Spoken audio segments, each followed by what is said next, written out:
17 मार्चच्या रात्री नागपुरात जे काही घडलं ते अनेकांसाठी अनाकलनीय आहे। धार्मिक दंगलींचा फारसा इतिहास नसलेल्या या शहरात अचानक दोन गटांमध्ये दगडफेक सुरू झाली। शहरातल्या महाल भागात जाळपोळ आणि हिंसाचाराच्या घटना घडल्या। महाराष्ट्राचे मुख्यमंत्री देवेंद्र फडणवीस, नागपूरचे स्थानिक पोलीस अधिकारी यांनी शांतता राखण्याचं आवाहन केलं आहे। पोलिसांनी बळाचा वापर करून परिस्थिती नियंत्रणात आणण्यास यश मिळवलं आहे। पण 17 मार्चच्या रात्री झालेल्या घटनेपासून या भागातील स्थानिक दुकानदारांची दुकाने बंद आहेत। जमावाने जाळलेल्या गाड्या तशाच उभ्या आहेत। ज्या परिसरात ही घटना घडली तिथे संचारबंदी लागू करण्यात आलेली आहे। नागपुरातील गांधी गेट पासून तर आग्रेसन चौक, सक्करदरा, गणेश पेठ हा संपूर्ण मध्य नागपूरचा परिसर बाजारपेठेचा असल्याने या ठिकाणी काम करणारे व्यावसायिक, मजूर सगळ्यांवरच परिणाम झाला आहे। संपूर्ण राज्यात सध्या एक प्रकारचा तणाव दिसतोय। महाराष्ट्राचे मुख्यमंत्री देवेंद्र फडणवीस यांनी नागरिकांना शांततेचं आवाहन केलं आहे। नागपूरमध्ये हे का घडलं? कोणी घडवून आणलं? दगडफेक करणारे, जाळपोळ करणारे लोक होते तरी कोण? ही घटना नेमकी कशामुळे घडली? पोलिसांनी या प्रकरणी दिरंगाई केली का? आणि आतापर्यंत काय कारवाई झाली आहे? या सगळ्या गोष्टी समजून घेऊया आजच्या या व्हिडिओच्या माध्यमातून। नमस्कार, मी अनुष्का आणि तुम्ही पाहताय दैनिक राज्य लोकतंत्र। नागपूरच्या भालदारापुरा परिसरात सध्या एक तणावपूर्ण शांतता आहे। दुकानं बंद आहेत, बाजारपेठ ठप्प आहे। स्थानिक या घटनेवर सांगतात की मी माझ्या संपूर्ण आयुष्यात असं काही घडल्याचं बघितलंच नाही। आमच्या शहरात असलं काही कधीच घडलं नव्हतं। देशात कुठेही काहीही होऊ द्या, इथे काही होत नव्हतं। काल रात्री गोंधळ झाल्यापासून आमची दुकानं बंद आहेत। आम्ही दिवसभर रोजा पाळून नमाज पठण करायला गेलो होतो। परत येईपर्यंत सगळीकडे गोंधळ उडाला होता। जे काही घडलं ते खूप चुकीचं आहे। आम्हाला खूप त्रास झाला आहे। या संबंधित दुसरे स्थानिक म्हणतात, आमचं एवढं वय झालं पण असं काही कधी घडलं नव्हतं। ज्यांना हे काम करायचं होतं ते करून गेले। आता आम्ही परिणाम भोगतो आहोत। काल रात्रभर आम्ही झोपू शकलो नाही। आमच्या घरातील बायका पोरांवर दहशत बसली आहे। रोज काम करून आम्ही पोट भरतो। आता माहित नाही पुढे काय होईल। ते पुढे म्हणाले, आम्ही हिंदू आणि मुस्लिम नेहमीच शांततेने एकत्र राहिलो आहोत। इथे कोणतेही संघर्ष नाहीत। सोमवारी जे घडलं त्यात स्थानिकांचा सहभाग नव्हता। त्यासाठी बाहेरील लोक जबाबदार होते। बाहेरून आलेल्या हिंदू आणि मुस्लिम दोन्ही समुदायातील लोकांनी हे घडवून आणलं। सध्या संपूर्ण नागपूर शहरात तगडा पोलीस बंदोबस्त आहे। ज्या गल्ल्यांमधून दगडफेक झाली होती त्या गल्ल्या पत्र्याचे शेड लावून बंद करण्यात आल्या आहेत।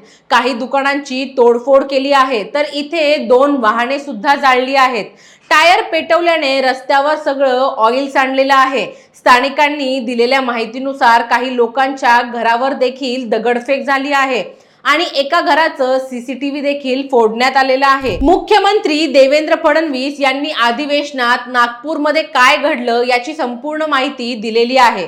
याबाबत बोलताना ते म्हणाले, 17 मार्च 2025 रोजी सकाळी 11:30 वाजता नागपूर शहरातील महाल परिसरात विश्व हिंदू परिषद आणि बजरंग दलाच्या कार्यकर्त्यांनी औरंगजेबाची कबर हटाव अशा घोषणा देत आंदोलन केलं। हे आंदोलन करताना त्यांनी गवताच्या पेंड्या असलेल्या प्रतिकात्मक कबर जाळली। यानंतर गणेशपेठ पोलिसांनी आंदोलकांवर अपराध क्रमांक 114 नुसार भारतीय न्याय संहिता 299, 37(1), 37(3) सह महाराष्ट्र पोलीस कायद्यान्वये 135 कलमांतर्गत दुपारी 3:09 गुन्हा दाखल केला। त्यानंतर सायंकाळी एक अफवा पसरवण्यात आली। सकाळी जे आंदोलन करण्यात आलं होतं त्यामध्ये जाळण्यात आलेल्या कबरीच्या कपड्यावर धार्मिक मजकूर होता अशी अफवा पसरवण्यात आली। ही अफवा पसरल्यानंतर सायंकाळचा नमाज आटपून 200 ते 300 लोकांचा जमाव तिथे तयार झाला आणि तो घोषणा देऊ लागला। याच लोकांनी आग लावून टाकू असे हिंसक बोलणे सुरू केले आणि त्यामुळे पोलिसांनी बळाचा वापर केला, फडणवीस म्हणाले। मुख्यमंत्री पुढे म्हणाले, त्याआधी बजरंग दलाच्या कार्यकर्त्यांविरुद्ध त्यांना तक्रार द्यायची आहे अशी मागणी करण्यात आल्याने त्यांना गणेशपेठ पोलीस स्थानकात आमंत्रित करण्यात आलं। त्यांची तक्रार एकीकडे ऐकून घेत असताना दुसरीकडे हंसापुरी भागामध्ये 200 ते 300 लोक हातात काठ्या घेऊन दगडफेक करू लागले। त्यांच्या तोंडावर फडके बांधले होते। या घटनेत 12 दुचाकींचे नुकसान झाले आहे। काही लोकांवर घातक शस्त्राने हल्ला करण्यात आला आहे। तिसरी घटना भालदारपुरा भागात सायंकाळी 7:30 वाजता झाली। तिथे 80 ते 100 लोकांच्या जमावाने एकत्र येऊन पोलिसांवर हल्ला केला। त्यामुळे पोलिसांना अश्रुधूर व सौम्य बळाचा वापर करावा लागला।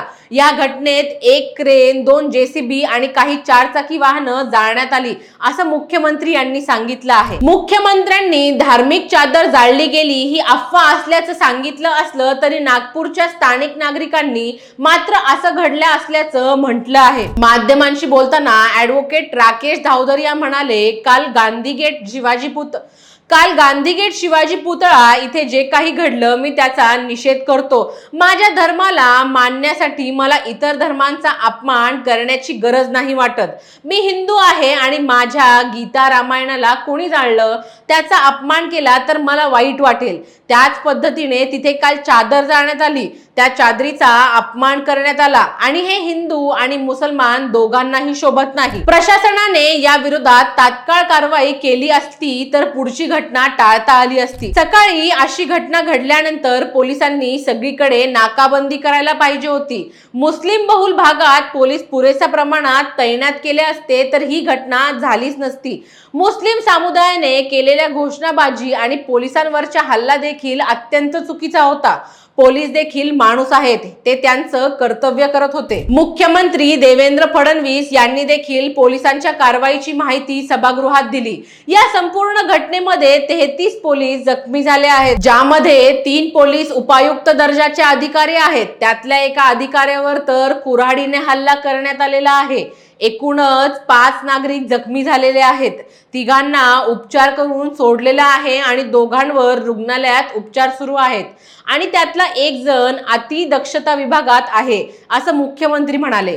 पोलिसांनी केलेल्या कारवाईबाबत नागपूरचे पोलीस आयुक्त रवींद्र सिंघल म्हणाले, आतापर्यंत आम्ही 5 FIR दाखल केले आहेत। याशिवाय 50 पेक्षा जास्त लोकांना ताब्यात घेतलं आहे।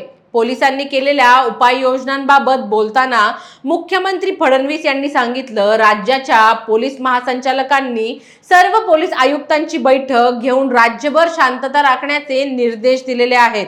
नागपूरमध्ये सकाळची घटना घडल्यानंतर मध्यंतरीच्या काळामध्ये पूर्णपणे शांतता होती, पण त्यानंतर सायंकाळी काही लोकांनी जाणीवपूर्वक हल्ला केल्याचं लक्षात येत आहे। एक ट्रॉली भरून दगड मिळाले आहेत, त्यामुळे हा हल्ला जाणीवपूर्वक करण्यात आला हे स्पष्ट होतं। काही लोकांनी दगड जमा करून ठेवलेले पाहायला मिळाले। मोठ्या प्रमाणात शस्त्र देखील जप्त करण्यात आलेली आहेत। वाहनांची जाळपोळ करण्यात आलेली आहे आणि ठरवून काही ठराविक घरांना आणि आस्थापनांना लक्ष्य करण्यात आलेलं आहे। त्यामुळे अशा प्रकारे सुनियोजित पद्धतीने हल्ला केलेल्या लोकांवर नक्कीच कारवाई केली जाईल असं मुख्यमंत्री फडणवीस यांनी सांगितलं आहे। आता अराजकतेवर महायुती सरकार कसा लगाम लावते हे पाहणं महत्त्वाचं ठरणार आहे। बाकी व्हिडिओ बद्दल तुमची मतं आणि प्रतिक्रिया काय आहेत आम्हाला कमेंट करून नक्की कळवा आणि जर राज्य लोकतंत्र चॅनलवर नवीन असाल तर चॅनलला लाईक, शेअर आणि सबस्क्राईब करायला विसरू नका। धन्यवाद। दैनिक राज्य लोकतंत्र।